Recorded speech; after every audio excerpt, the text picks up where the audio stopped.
wewe ulitoka kabisa mambo ya did you finish your MBA? I am finishing. I'm actually working on my thesis. I'm finishing up on my thesis.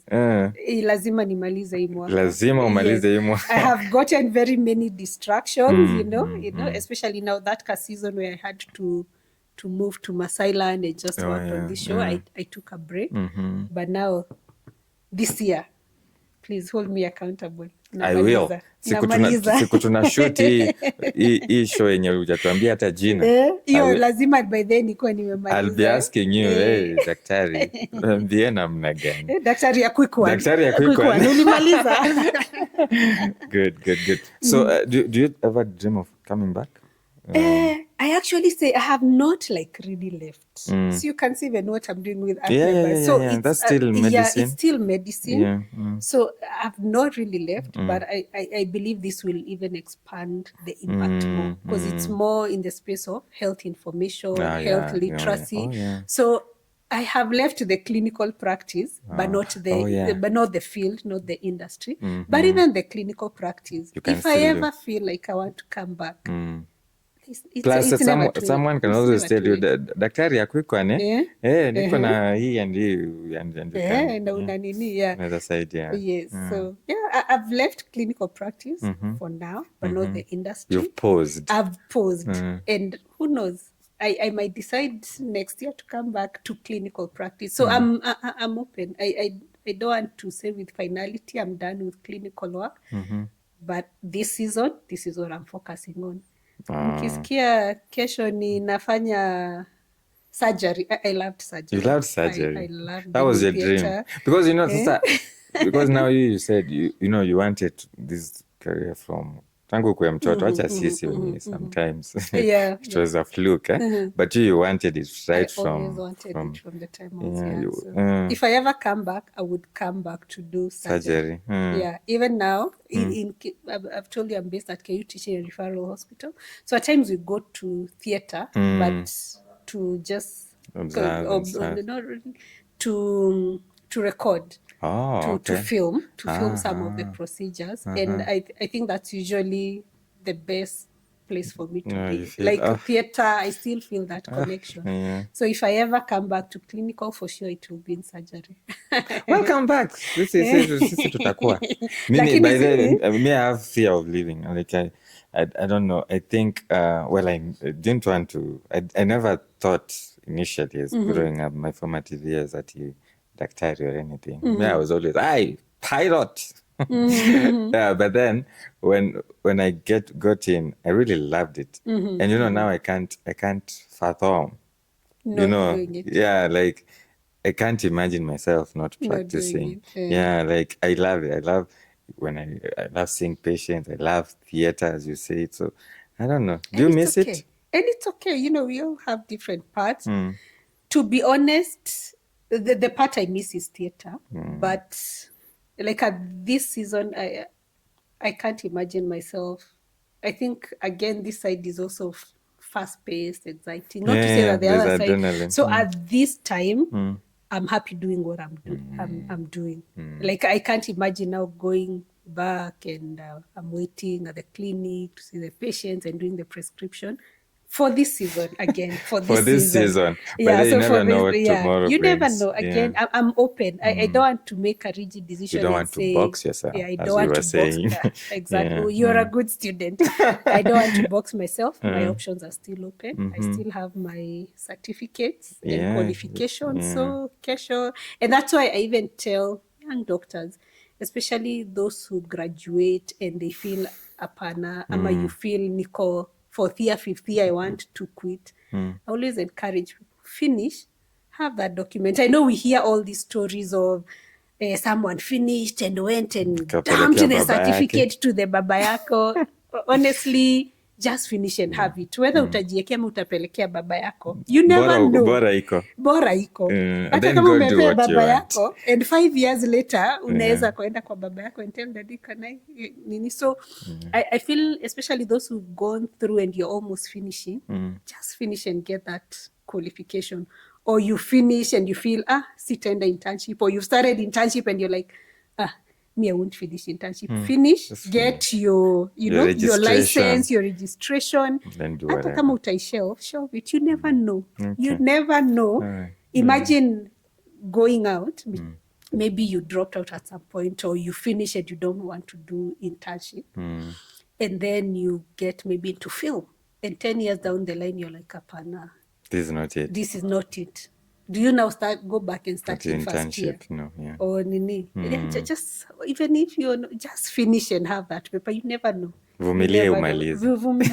And I think that message can't be overemphasized, because Dr. Boniface Oduori said the same thing, the same exact thing. That he's very into politics. And I was asking him, so this is siasa unaanza, and he was like, Tari, acha kwanza nikuwe na a secured future.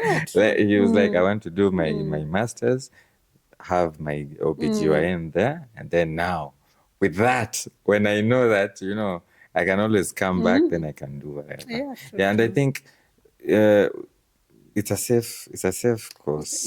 In however much at some point. Medicine is safe, because you will always need doctors. You will always need doctors. You will always need doctors. And more so, we now need doctors in edutainment. Yes. Let's tell health stories in the way we want them to be told.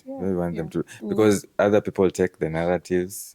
Because I was seeing, we're in the information era, and I've seen even people making funny campaigns, people preaching herbal medicine that is, well, it's okay to be herbal, but under some regulation, it would be nice. I've seen people saying that gynecologists, men shouldn't be gynecologists, and through things like what you're doing, we can shape those narratives. Actually, there's a lot of misinformation online. You go to TikTok now, everyone is a doctor.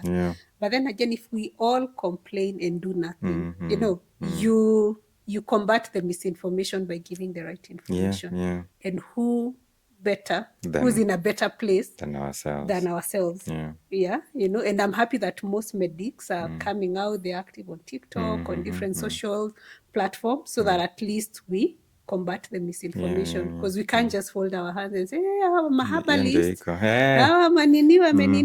then let's give the right information to combat what is out there. And some positive information too, because I like comedy, and I'll go back to Anasto too, because I remember, because even the way it's painted, like, well, there's some realities of that show that do happen, you find the nurses are just on TikTok the whole time. But it's not all of them. I mean, so, that show is coming out, and that is what they do. And now when patients come, that's what they're expecting. Because that's what they have seen. And edutainment. It can be entertaining, but while in there you're giving facts, scientific facts. What happens. By real doctors. That's good. I'm inspired by what you're doing. I think, Shikilia. Continue, and we are happy to help by being cast. Of course, Doc. And it would be nice. I'll be glad to cast you. And continue even with what you're doing. This is also outside the box. This is outside the box. I like to talk. I realized that earlier on that I really like to talk. And talking to doctors is very fulfilling to me. I like it. Talking of fulfillment, how fulfilling, this is another question I have to ask. How fulfilling is this industry compared to medicine, the film industry? Hey, it is. And I believe not just the film. I believe if you find what you love doing, that comes with fulfillment. When you see your show running, whichever industry you choose, whether in medicine or medicine and a mix of different things, when I believe we get fulfillment by doing what we love and what we enjoy. You see, like what you're saying, you love talking. We are here on a Friday night, and I'm asking you, how are you doing this after a whole day of working? But because you love it, it's a hobby. It doesn't feel like work. You don't feel like work. You don't feel like you're really struggling. So I believe if you find what you love doing, then it gives you fulfillment, but also seeing the results of what you've done. Like every Monday, 7:30, when I sit to watch Nduthi, and I'm like, wow, that's my production. Feels of nice. course, there's a lot of fighting, and the industry can be quite ghetto. It has all kind of characters and all that. But at the end of the day, when you see the results of what you've worked for, it's very interesting to just sit there, see your show on air, receive that check. It's good. It's good. Receive awards. Receive awards. I got a Women in Film Awards. What was that? Through Nanyorai. Yeah. It's called a what award? Women in Film Award. Okay. Also got a Kalasha nomination. You did? Same year. That was 2022. Yeah. So, yeah, who knows what is coming this year and in the future. Congratulations. Speaking of awards, at Daktari, a quick one, we're having the top Daktari Awards. Congratulations. Congratulations. Work in process. Hoping to have the first one this year because, I always say if we are appreciating filmmakers and we are appreciating, all this talent, we can also appreciate the doctors as well. Yeah, that's a great initiative. Yeah, you can also get a health education award. Oh, please. It's there. There's that category. How are we asking people to vote? To nominate first. We're still nominating. Oh, we are still nominating. Yes, so you can nominate yourself. Oh, really? And then now we get to the voting phase. My friends who are watching, please nominate me. It feels good to win awards. It does. It does. And, I always say, you can live all this life and, there's the hierarchy of needs and, the highest is self-actualization. And we've seen professors go all their life. They've taught, they've worked as doctors. By the time they're retiring, they don't feel like they've done because, maybe nobody has recognized all their effort. They just have maybe some bitter students somewhere, but the good work they've done, Atana is something to show that, I want this. So, that's a great initiative, yeah? We give people flowers when they're alive. Kungoja time ya mazishi ndio. Alikuwa mzuri, alinitoa ujinga. Sasa mimi ni daktari mkubwa. Let's give them flowers when they are alive. That's a great initiative. So guys, go nominate Daktari here. She's doing a great work up OKU and I'm inspired, Daktari. Oh, thank you. I'm inspired. Can't wait to see that show. Inakuja. All right. Haya. Tukifikiria tuambie, what would you tell your younger self? My younger self. Wow, I didn't see that coming. What would I tell my that 10-year-old who wants to become a doctor, or that 14-year-old who's refusing to, who is unable to balance the St. John's and the drama? What would you tell? Would you tell them? I think what I would say is life is in phases. Life is in seasons. Embrace each phase and just live your fullest. You only live once. Live your fullest. Whichever season you're in and whatever you're doing, do it. There's a Bible verse. I'm a church girl, yeah? There's a Bible verse that says, whatever your hands get to do it with all your might. Yeah? So whatever season you are in life, whatever thing you're doing, do it the best that you can. Give it your best. You never know what the next phase of life will present to you.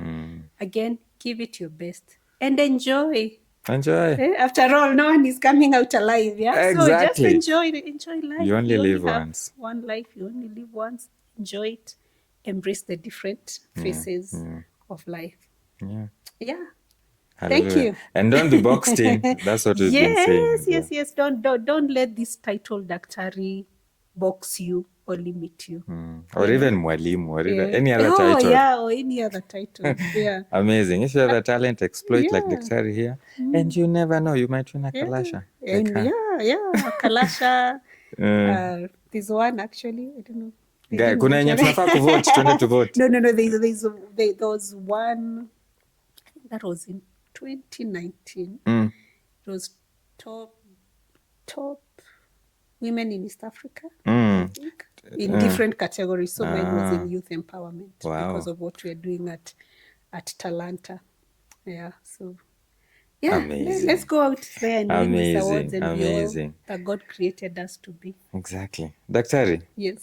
Thank you very much. It's been a pleasure. You're so relatable to me. I feel like I'm talking to female version of myself because of your experiences and all that. I mean, it's I think we have a lot in common. We have a lot especially in common. That creative exactly. aspect. It was really nice talking to you too, Doc. You're quite interesting. I am. Oh, thank you. Please call me back again. This conversation you will come. This conversation should continue forever and ever. Okay, not forever, but several more times. So you're always welcome back. Daktari Akwikwan is here for Medics. And even you're welcome. Daktari, you're welcome again. And thanks for showing up. Thanks for gracing us, even though you had another event. Thanks for squeezing us in. And we appreciate. From Daktari Akwikwan, go look for those shows we've been talking about. And do they even say it's every day? Every Monday at 7:30 on KTN. On KTN. Yeah. Go watch it. Nanyora is on Safaricom Base. Central Comedy is on Viusasa. Yeah, so soon tutakuja Netflix, but tumeanza local. Vile inafaa. Tunakuja Netflix soon. Amazing. I hope you've enjoyed. Kama kawaida, piga like, comment, subscribe, and share. And tell a friend. And share Daktari's content and furahia. Daktari Akwikwan, adios.